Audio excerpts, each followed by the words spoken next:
మాజీ మంత్రి ధర్మన ప్రసాదరావు మాట్లాడుతున్నారు. ఇప్పుడు అలా చూద్దాం. ఒక 100 కోట్లు పెట్టి పలాసలో ఒక రీసెర్చ్ హాస్పిటల్ని శాంక్షన్ ఇచ్చి నిర్మాణం చేసి ఓపెనింగ్ చేసి ఈవేళ వైద్యం అందించేటువంటి ప్రయత్నం జరుగుతుందంటే అది జగన్మోహన్ రెడ్డి గారి ప్రభుత్వం వల్లనే మేమున్నటువంటి ప్రభుత్వ కాలంలోనే చేసినామని మీకు మనవి చేస్తాం. మీరేం చేశారు చెప్పండి? వైద్యానికి సంబంధించి మీరేం చేశారు? గడిచిన 5 సంవత్సరాల కాలం మీ ప్రభుత్వం ఉంది, తెలుగుదేశం ప్రభుత్వం ఉంది కదా. ఒక్క మెడికల్ కళాశాల ఎక్కడైనా ప్రభుత్వ వైద్యం కింద తెచ్చారా? 17 కళాశాలలు వైద్యంలో వస్తే ఇంటిల్లిపాది వైద్యులు ప్రతి గ్రామంలోనూ అందుబాటులోకి వచ్చే పరిస్థితి వస్తే, ప్రతి ప్రజలకి ఒక వైద్యుడు ఆ కుటుంబాల్లోనే ఉండేటువంటి పరిస్థితి వస్తే అది సమాజానికి అవసరమా? అలాంటి పరిస్థితులు రాకుండా మీరు అడ్డుకునేటువంటి ప్రయత్నం అవసరమా చెప్పండి? ఎవరు వస్తారు? మీరు ఎన్ఆర్ఐ సీట్లకి రిజర్వ్ చేస్తున్నారు.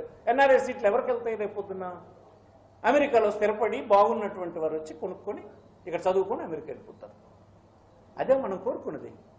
ఈ విలువల సమస్య అదే. ఇక్కడ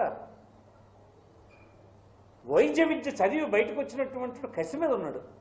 నాకు ఇంత డబ్బు ఖర్చు అయిపోతుంది, నేను పడి సమాజం మీద దోచేయాలి, ఎంత అక్రమాలనే చేయాలన్నటువంటి సమాజం స్థితిలోన ఆ డబ్బు ఖర్చు పెట్టినటువంటి ఉన్నారు. తర్వాత ఇంకొకటి, ప్రభుత్వ కళాశాల లేకపోతే మెరిట్ కూడా వెనక్కి పడిపోతుంది. నేను అడిగాను ఒక డాక్టర్ని, ఒక సీనియర్ డాక్టర్ని అడిగాను, ఏమిటి సార్ దీనివల్ల ప్రమాదం చెప్పాడు ఆయన. సార్ ప్రైవేట్ కళాశాలలు వచ్చేస్తే ఒక మెరిట్ లేనటువంటి వ్యక్తుల సంఖ్య పెరిగిపోతుంది వైద్యంలో, మెరిట్ ఉన్నటువంటి వ్యక్తులు వెనక్కి పడిపోతారు. ఆ ప్రభావం వైద్యం మీద ఉంటుంది. దిగజారిపోయినటువంటి విలువల కింద వైద్యంలో కనిపిస్తుంది. చాలా ప్రమాదం, ఇది అంగీకరించడానికి వీలు లేదు అన్నటువంటి మాట చెప్పారు. నిన్న అమెరికా నుంచి ఒక కుర్రాడు వచ్చాడు. వాడిని అడిగాను, ఏమి రాని అభిప్రాయం అని.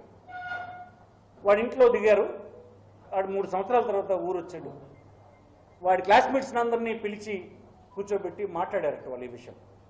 ఏ ఒక్కరూ దాన్ని అంగీకరించడం లేదు. నేను ఇంకొక కుటుంబానికి పరామర్శకు వెళ్ళాను నిన్న. ఇంటిల్లి పని చేసుకున్నటువంటి ఒక చిన్న బ్యాక్వర్డ్ క్లాస్ కుటుంబం, అత్యంత